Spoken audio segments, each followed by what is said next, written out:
சென்னை மெரினாவில் நேற்று காலை முதலே ஜல்லிக்கட்டுக்கு ஆதரவாக இளைஞர்கள், மாணவர்கள், தனியார் அமைப்புகளைச் சேர்ந்தவர்கள் இணைந்து போராட்டம் நடத்தி வருகிறார்கள்.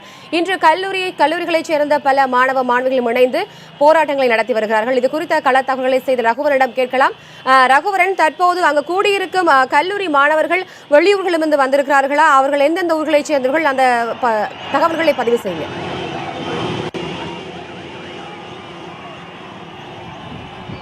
ரத்திகா, இரண்டாவது நாளாக ஜல்லிக்கட்டிற்கு சென்னை மெரினா கடற்கரையில் ஆர்ப்பாட்டம் நடைபெற்றுக் கொண்டிருக்கிறது. இந்த கூட்டத்தை பார்க்கும்போது நீங்களே பார்க்கலாம், மெரினா கடற்கரை சாலை முழுவதுமாகவே இளைஞர்களினுடைய தலையாக தான் தெரிகிறது. எங்கே பார்க்கும் இடம் முழுவதுமாகவே இளைஞர்களின் கூட்டமாகத்தான் இருக்கிறது.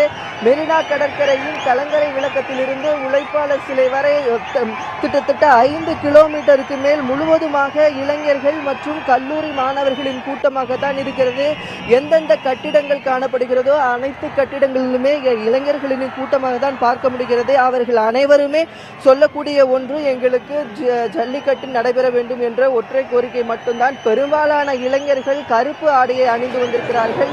தங்களுக்கு உண்மையான பொங்கல் கொண்டாட வேண்டும் என்றால் எங்களுக்கு ஜல்லிக்கட்டு அனுமதி கொடுத்தால் மட்டுமே நாங்கள் உண்மையான பொங்கல் கொண்டாடுகிறோம் என்ற அர்த்தம் என்று அவர்கள் கோஷங்களை எழுப்பிக் கொண்டிருக்கிறார்கள்.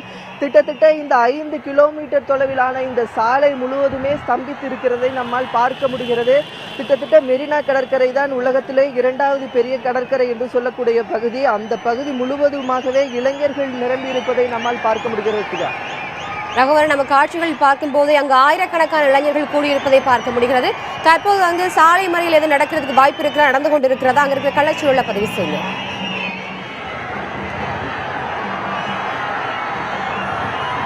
அதாவது ரத்திகா, சாலை மறியல் என்று சொல்ல முடியாது. கூட்டத்தின் காரணமாக இங்கே போக்குவரத்து நெரிசல் ஏற்பட்டு இருக்கிறது.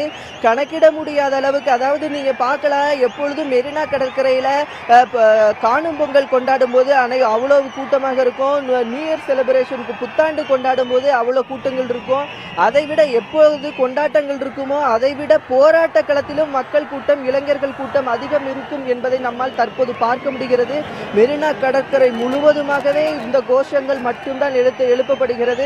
கிட்டத்தட்ட சென்னையில் இருக்கிற பெரும்பாலான கல்லூரியிலிருந்து வரக்கூடிய மாணவர்களும் தமிழ்நாட்டிலிருந்து பெரும்பாலான பகுதிகளிலிருந்தும் ஏராளமானோர் வந்திருப்பதை பார்க்க முடிகிறது. இளைஞர்கள் மட்டுமல்ல, சிலர் குடும்பத்துடனே வந்திருப்பதை பார்க்க முடிகிறது. குழந்தைகளும் வயதானவர்களும் நிறைய பேர் கூட்டமாக மெரினா கடற்கரையில் நேரம் ஆக கூட்டத்தின் எண்ணிக்கை அதிகமாகி கொண்டுதான் இருக்கிறது. இந்த கடற்கரை சாலை வழியாகத்தான் நம்ம முக்கிய பிரதான சாலை, இந்த சாலை பட்டினப்பாக்கம் மற்றும் சாந்தோம், அடையாறு போன்ற பகுதிகளை இணைக்கக்கூடிய இது மிகப்பெரிய பிரதான சாலை. துறைமுகத்தை இணைக்கக்கூடிய சாலை மற்றும் தலைமை செயலகம், முதலமைச்சர் பயன்படுத்தக்கூடிய சாலை, இப்படி பிரதான சாலையான இந்த கடற்கரை சாலை முற்றிலுமாகவே இளைஞர்களின் கூட்டத்தால் மட்டுமே நிரம்பி இருக்கிறது என்பதை நம்மால் பார்க்க முடிகிறது. ரகுவரன், இந்த காட்சிகளூடாகவே நமக்கு பார்க்க முடிகிறது.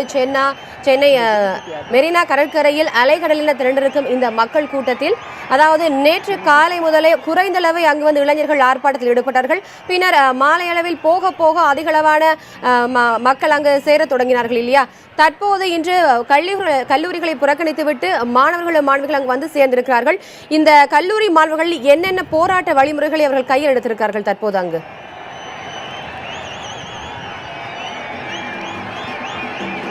அதாவது நீங்க பார்க்கலாம், தற்போது நம்மளுடைய ஒளிப்பதிவாளர் தங்கதுரை காட்டிக் கொண்டிருக்கிறார். அங்கே பாத்தீங்கன்னா இது வந்து கடற்கரை சாலை, பிரதான சாலை. கடற்கரையில தினமும் வாகனங்கள் செல்லக்கூடிய சாலை. அந்த சாலையில பாத்தீங்கன்னா முழுவதுமே இளைஞர்கள் நிற்பதை நம்மால் பார்க்க முடிகிறது. இங்கே இருந்து அதாவது நெரிசலின் காரணமாக அவர்கள் வந்து இந்த சாலைக்கு வர வேண்டிய சூழல் ஏற்பட்டிருக்கிறது. இவர்கள் அங்கே இருந்து தங்களுடைய தப்பெடுத்துக் கொண்டு எங்களுடைய கோரிக்கை நிறைவேறும் வரை நாங்கள் இங்கேதான் இருப்போம், எங்களுடைய கோரிக்கை ஜல்லிக்கட்டு, ஒற்றை கோரிக்கை ஜல்லிக்கட்டு நிறைவேற வேண்டும் போன்ற பதாகைகளும் அவர்கள் கையில் வைத்திருப்பதை பார்க்க முடிகிறது. அதாவது சென்னையில் இருக்கக்கூடிய அனைத்து கல்லூரி மாணவர்களுமே இங்கே இருக்கிறார்கள் என்றுதான் சொல்ல வேண்டும். இந்த கடற்கரை சாலையில் ஒட்டி இருக்கக்கூடிய அனைத்து பில்டிங்களிலும் 4 மாடி 3 மாடி அனைத்து கட்டிடங்களிலுமே இளைஞர்களின் கூட்டமாகத்தான் நம்மால் பார்க்க முடிகிறது. கிட்டத்தட்ட புத்தாண்டு இரவு அன்றைக்கு எவ்வளவு கூட்டம் இருந்ததோ அதைவிட கூட்டம் தற்போது இந்த போராட்டத்திற்காக இளைஞர்கள் ஒன்றாக கூடியிருப்பதை நம்மால் பார்க்க முடிகிறது. பெண்கள் ஏராளமானவர் இருந்தனர். நேற்று வந்து பார்த்தீங்கன்னா விவேகானந்தர் இல்லத்தை மையமாக வச்சு தான் அங்கே வந்து போராட்டம் நடைபெற்று கொண்டிருந்தது. ஆனால் அது வந்து ஒரு குறிப்பிட்ட பகுதியில் மட்டுமே வந்து 15,000 இளைஞர்கள் ஒன்றாக தங்களுடைய கோரிக்கையை முன்வைத்து போராட்டத்தில் ஈடுபட்டு கொண்டிருந்தார்கள். ஆனால் தற்போது கிட்டத்தட்ட 5 கிலோமீட்டர் நீளத்திற்கு இந்த இளைஞர்கள் நீளமாக நின்று தங்கள் கோரிக்கை நிறைவேறும் வரை நாங்கள் போராட்டத்தில் ஈடுபட்டு கொண்டிருப்போம் என்பதை சொல்லிக் கொண்டிருக்கிறார்கள். இது மாபெரும் கூட்டத்தை தற்போது நாம் நேரில் பார்த்து கொண்டிருக்கிறோம். கிட்டத்தட்ட சென்னையே இங்கே இருப்பது போன்றுதான் நம்மால் உணர முடிகிறது. சென்னையில் இருக்கக்கூடிய இளைஞர்கள் கூட்டம் அனைத்துமே இங்கேதான் இருப்பதை போல இங்கே உணர முடிகிறது. ரத்திகா, ரகுவரன், 2 நாட்களாகவே இந்த போராட்டம் நடைபெற்று வருகிறது. தொடர்ந்து இது நீடிக்க என்று வாய்ப்பு இருக்கிறதா? மேலும் பேச்சுவார்த்தைகள் நடைபெறுவதற்கு அங்கே எதுவும் வாய்ப்பு இருக்கிறதா அதிகாரிகள் தரப்புல?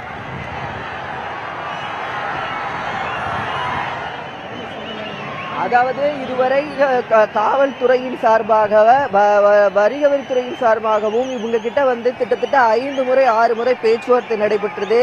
இன்று அதிகாலை 1 மணி அளவில் இந்த இளைஞர்கள் கூட பேச்சுவார்த்தை அமைச்சர்கள் தலைமையிலான குழு பேச்சுவார்த்தையில் ஈடுபட்டது. இவர்களுடைய கோரிக்கை என்னவென்றால், உடனடியாக அந்த நேற்றைய கோரிக்கை என்ன வச்சாங்க அப்படின்னா, அந்த ஜல்லிக்கட்டின் போராட்டத்தின் போது கைது செய்தவர்களை விடுவிக்க வேண்டும், மேலும் ஜல்லிக்கட்டு நடத்த ஆணை பிறப்பிக்க வேண்டும். இந்த இரண்டே கோரிக்கைகள் தான் இவர்கள் வைத்து போராட்டத்தை ஆரம்பித்தது. காலை 7:30 மணிக்கு.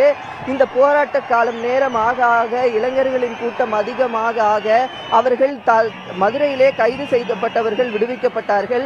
இருந்தாலும் முதலமைச்சர் நேரில் வந்து எங்களுக்கு ஜல்லிக்கட்டு நடக்கவும் மத்திய மாநில அரசுகள் எங்களுக்கு உறுதியளித்தால் மட்டுமே இங்கிருந்து எங்களுடைய கூட்டம் கலையும் என்று இந்த இளைஞர்கள் தெரிவித்திருந்தார்கள். இன்று காலை வரை, இன்று மதிய வரை அவர்கள் இணை ஆணையர் தலைமையில் பாலகிருஷ்ணன் தலைமையிலான கூட்டம் வந்து காவல்துறை அதிகாரிகள் வந்து இந்த இளைஞர்களுடன் பேச்சுவார்த்தையில ஈடுபட்டாங்க. அவங்க ஈடுபட்டப்போ அவர் என்ன சொன்னார்னா, உங்களுடைய கோரிக்கைகளை ஏற்றுக்கொள்கிறோம், உங்கள் போராட்டத்தை நாங்கள் உணர்கிறோம், உங்களுடைய கோரிக்கைகள் ஏற்றுக்கொள்ளப்படும், ஆனால் உங்களுடைய போராட்ட குழுவிலிருந்தே யாராவது வந்து எங்களுடன் பேச்சுவார்த்தையில் ஈடுபட வேண்டும் அப்படின்னாரு. ஆனா எங்களுக்கு ஒரே ஒரு கோரிக்கை தான், ஜல்லிக்கட்டு நடத்த வேண்டும் அப்படின்னு சொல்லிட்டு இந்த எங்களுடைய போராட்டத்தை நாங்கள் தொடர்கிறோம் அப்படின்னு சொல்லிட்டு அந்த பேச்சுவார்த்தை தோல்வியில தான் முடிந்தது. திரும்பவும் இளைஞர்கள் இந்த போராட்டத்தை துவங்க ஆரம்பிச்சிட்டாங்க. கிட்டத்தட்ட மதியானத்துக்கு மேல பாத்தீங்கன்னா ஏராளமான இளைஞர்கள் தொடர்ந்து வந்து கொண்டிருப்பதை நம்மால் பார்க்க முடிந்தது. ரத்திகா, சென்னை மெரினாவில் 2வது நாளாக மாணவர்கள், இளைஞர்கள் என அனைத்து தரப்பினரும் போராட்ட களத்தில் குவித்துள்ளார்கள். ஜல்லிக்கட்டை திரும்ப நடத்த வேண்டும் என்று வலியுறுத்தி. இது குறித்து உள்ள தற்போதைய தகவல்களுக்கு நன்றி ரகுவரன்.